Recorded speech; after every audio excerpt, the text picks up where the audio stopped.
When I was 13, my dad moved to Cape Town and we lost touch.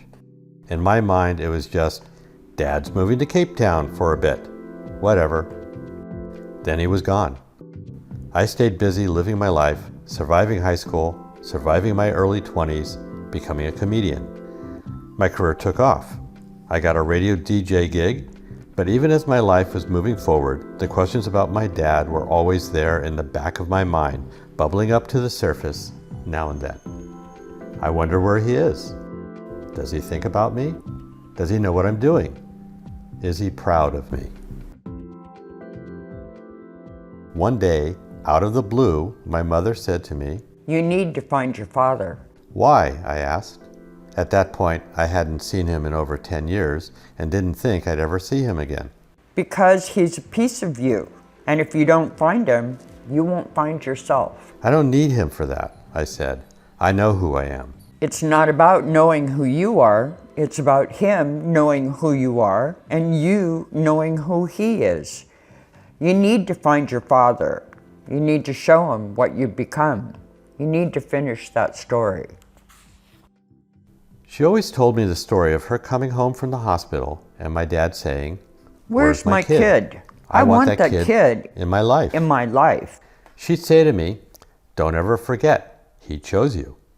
Don't ever forget, he chose you. And ultimately, when I turned 24, it was my mom who made me track him down. Because my father was so private, finding him was hard work. A letter came back in the post. "Great to hear from you. How are you? Love, Dad." He gave me his address in Cape Town, and a few months later, I went down to visit.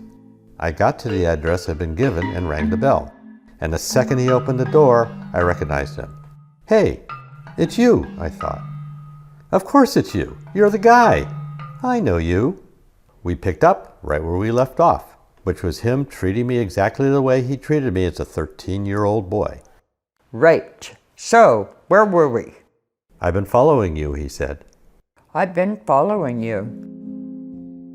It felt like this 10-year gap in my life closed right up in an instant, like only a day had passed since I had last seen him.